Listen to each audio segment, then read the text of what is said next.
to watch some of this stuff. They have La Tortuga shirts, which are fantastic. They have all kinds of Minneapolis basketball, both old school and new school stuff. They have the Minnesota Seats foamy trucker hat, which is a nod to the local soccer team.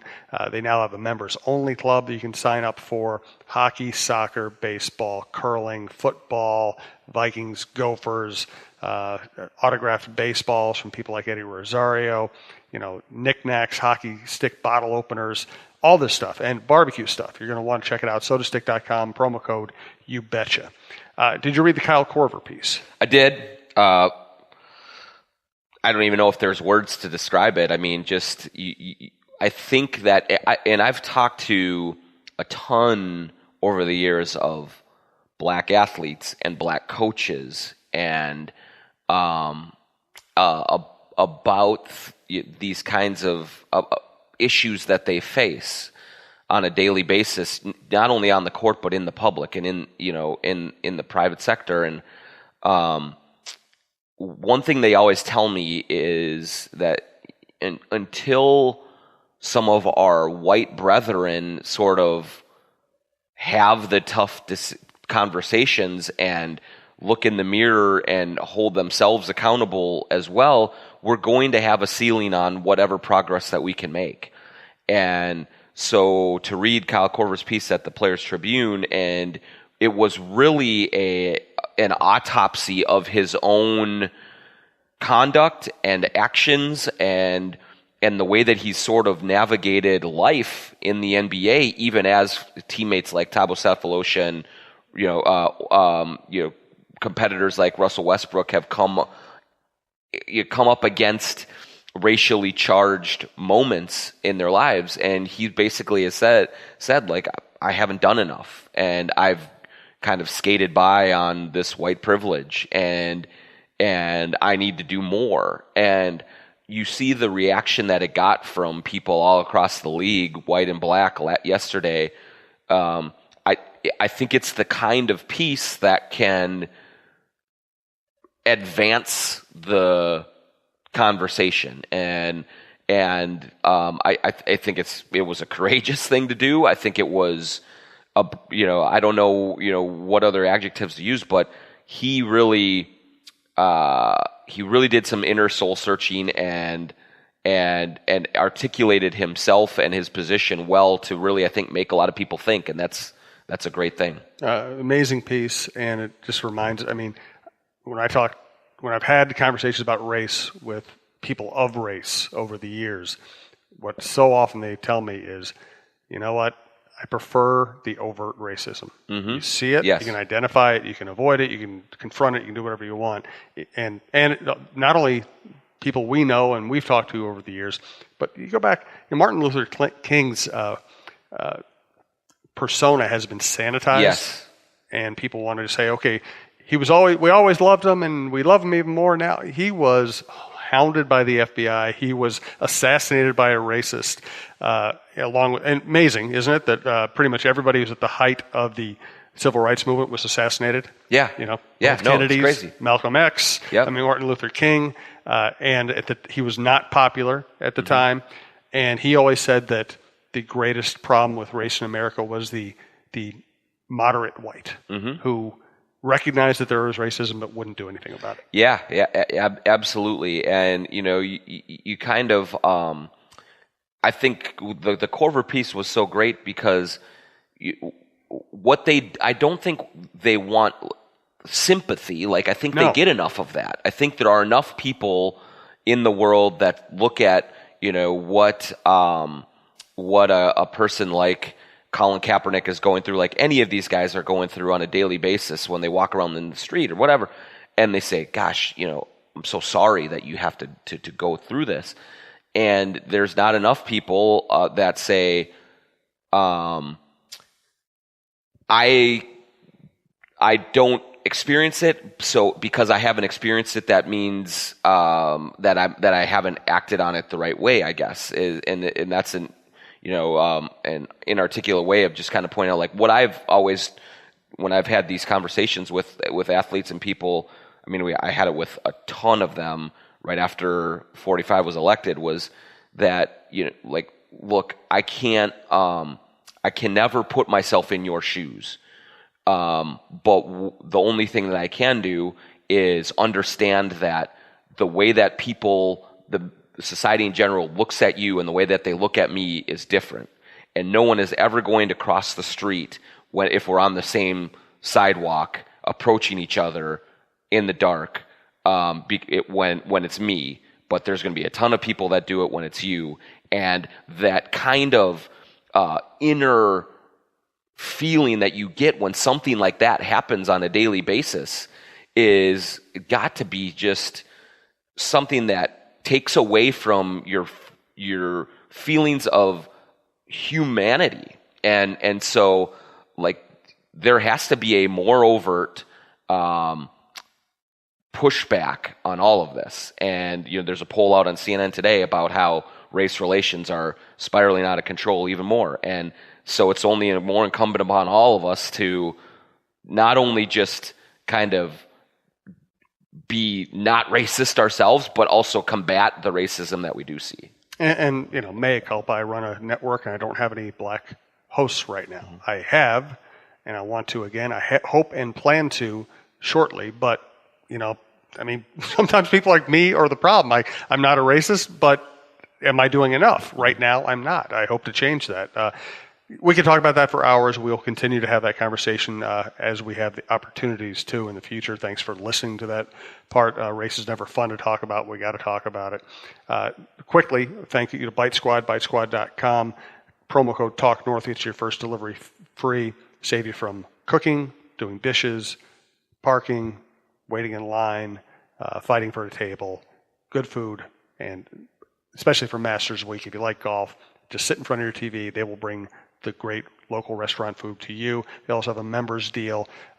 First delivery is Talk North as the code.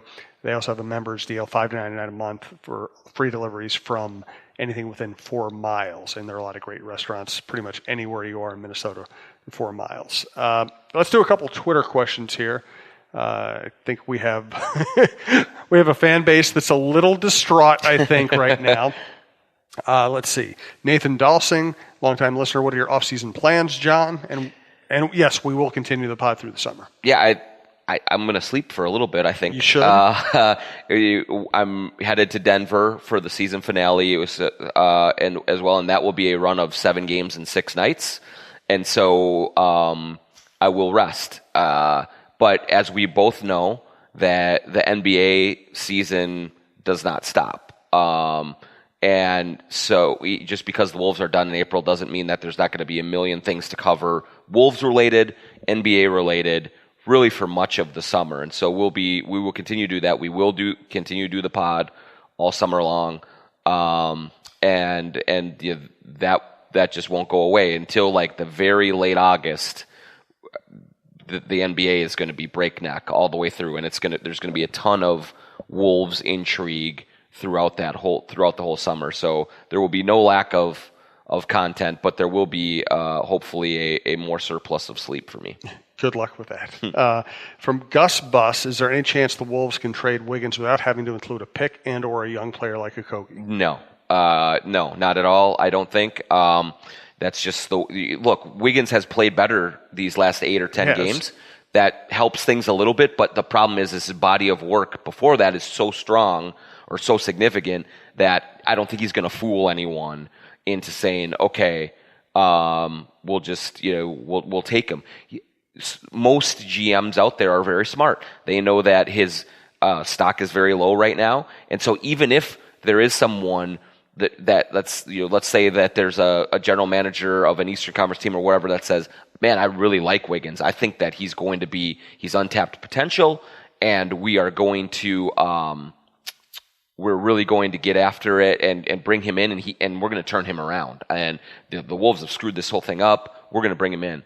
But they also know that his value right now means that not only could they do that, but maybe they get a pick. Maybe they get another young player. Maybe they get something else that they like, because they're not just going to feel bad for the Wolves and pay what is a quote unquote fair price for him. So I think if the Wolves do decide to move on from Andrew Wiggins, it will have to be a case where they attach something else to him, and then it's just a matter of what you get back. Hopefully, if they make that decision, you would hope that they get back not just a bad contract, but some, a couple of pieces that you think could actually help you if you're going to attach that pick to make it happen. From Juan Stockton, be honest, how bad were your brackets? How long into the tournament before they were busted? Yeah, I was looking actually okay through 16. Me too. And my Final Four was intact, and it was unique enough that if it would have happened, I would have been in great shape. But I had North Carolina winning it all. I had Purdue going to the Final Four, and they damn near did. But they couldn't quite close it out, and when those two lost, I was blown up. So I was always kind of middle of the pack all the way through to 16 with a chance to make a jump, and my teams failed me. My wife wanted to fill out a bunch of brackets, so I just combined with her on them, and we looked good through the Sweet 16, and then we got busted. And we had 0 Final Four teams. We did not do well. That's why I don't bet on sports. Exactly. I will say the person who ended up winning our athletic bracket challenge, we did it for all of our subscribers that wanted to be a part of it, had picked all the Final Four and picked Virginia over Texas Tech. Wow. I could not believe it. Now, That's who knows phenomenal. if that person knows anything or if they just got lucky, but that happened. So, yeah. Oh, brutal. Let's see.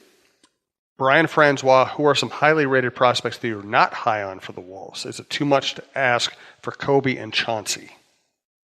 Kobe Bryant and Chauncey? No. Oh, Kobe White. Yeah. Oh, right. Yeah.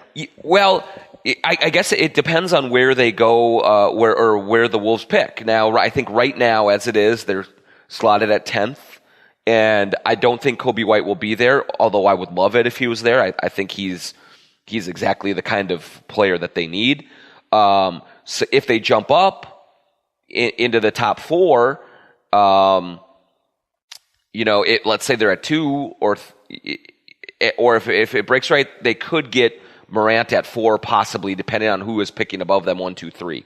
But if they get up to 2, they're in awesome shape. I'll say this, and this is my knee-jerk, very little education, early hot take about the draft. If they get to 4 and Morant is gone, I would really look at Kobe White at 4, because I think his fit and the things that he does are really attractive, and I do have concerns about guys like Hunter and Korver and a few of these other guys. So would that be a reach? It might be, but and I reserve the right to change my mind. But as I sit right now, I really like Kobe White a lot. I know there's a lot of Darius Garland talk too, but I would look hard at him at 4. Last question. I think we answered most of the questions, even if we didn't read them on the air. From Derek E. Sullivan, is Minnesota looking for a player, president of basketball operations and GM, or someone who would hold both roles? Are they looking to hire 1 or 2 people? Could Layden remember GM and report to a new president of basketball operations? Well, I don't think that he would remain if they bring someone in over the top of him to kind of to bring in a new face, because I think that person would have his or her own candidates that they would want to work underneath them. But yeah, if he stays as general manager, I think that he could bring in another person underneath him in the front office. They already have Noah Kroom as assistant general manager. They have Brian Pauga as another top executive in the structure. But with Tibbs gone and the executive powers that he had, there is an opportunity, I think, to add someone else. Who that would be, I don't know. That all remains to be seen. But they can go any number of directions here. They could keep Layden as GM and then have him bring someone else in. They could bring in a president of basketball operations and move Layden out and kind of restructure that way with a GM underneath them. They could just move Layden out and bring in a general manager and then have other pieces underneath them. So there's various tentacles to the possibilities here, and we'll just kind of have to wait and see what they decide to do. That's why we do shows all summer. There is always intrigue. And let's face it, the NBA